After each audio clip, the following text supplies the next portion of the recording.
Sa dami pong bagong lumabas sa mga smartphone nga po ngayong taon, ito po yung 5 smartphone guys, na dati pong hindi sila sulit nung unang labas nga po nila. Pero after po ng ilang buwan, masasabi ko po na sulit na po silang bilhin ngayon. Unahin ko na po sa may Nubia B80 Max. Nung ginawan ko po ng review guys ang smartphone na yan, sinabi ko po doon na medyo hindi nga po siya sulit bilhin. Dahil nga sa pagiging mataas nga po ng presyo niya, compare po sa may last year model na Nubia B70 Max na nasa 4,000 lang po yung presyo. Pero after nga po ng ilang buwan, naglabasan na nga rin po guys yung mga maraming mga smartphone sa around 5,000 din po na presyo. At masasabi ko ngayon na mukhang ito pong si B80 Max, tama lang po yung presyo niya. Para nga po sa may around 5,000 pagka po naka-sale. Dahil unang-una, mataas nga po yung RAM na makukuha natin na naka 8GB RAM compare po sa maraming smartphone ngayon na naka 4GB RAM lang pero nasa 5,000 to 6,000 din po yung presyo. Pangalawa po itong Infinix Note Edge 5G. Isa po ito sa pinakaunang smartphone po ni Infinix ng 2026 at meron siyang 15,000 SRP. At para nga po sa specs na makukuha natin, parang tila ba mataas po yung kanyang presyo para po sa specs na makukuha natin. Compare nga po sa ibang smartphone nung lumabas nga po noong nakaraang taon. Pero ngayon nga po guys, madalas na nga po siya mag-sale ng around 12,000 to 13,000. Diyan po guys, masasabi ko na okay na rin po siyang bilhin. At okay na rin po guys yung specs na makukuha natin. Lalo kung i-compare po natin siya sa ibang smartphone nga po sa mga kulang 15,000. Hindi ko lang po agad na-appreciate nga po si Infinix Note Edge 5G. Dahil kung i-compare po natin siya sa mga last year model nga po ng mga smartphone, guys, di hamak po na mas maganda yung mga last year model. Pero guys, kung i-compare po natin si Infinix Note Edge 5G sa mga bagong labas po ng mga smartphone, sa mga kulang 15,000 po na presyo. Kaya doon po natin makukuha na still po, maganda po yung specs na makukuha natin sa kanya. Alam ko, hindi po si Note Edge ang pinakamagandang option nga po sa may less than 15,000. Pero guys, at least hindi na po siya yung pinakapangit ngayon. Compare nga po sa mga smartphone ni Honor, ni Vivo, saka po ni Oppo. Pangatlo, kung gusto nyo nga po na smartphone sa around 7,000 to 8,000 nga po na presyo, pero hindi nyo po priority yung 5G po na processor, I think okay pa rin ngayon itong si Redmi Note 15 4G. Yes guys, marami po mga smartphone na meron pong 5G na processor sa mga around 7,000 to 8,000 nga po na presyo.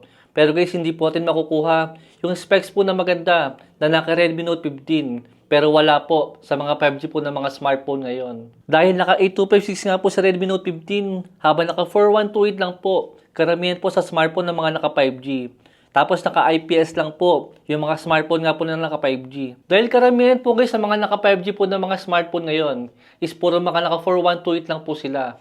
At naka IPS lang po yung mga display. Pero dito po kay Redmi Note 15, yes guys, naka 4G lang po siya. Pero naka AMOLED po yung ating display.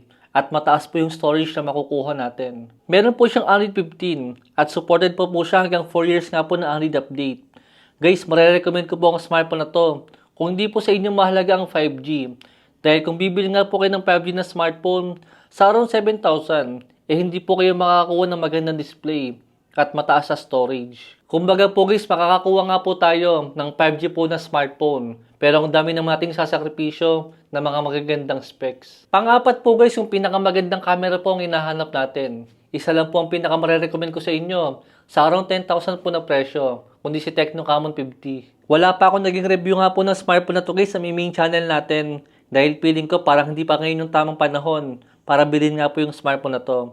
Pero after po ng ilang buwan guys, masasabi ko talagang wala na po tayong magagawa. Talagang nagtaas po yung mga presyo ng mga smartphone ngayon.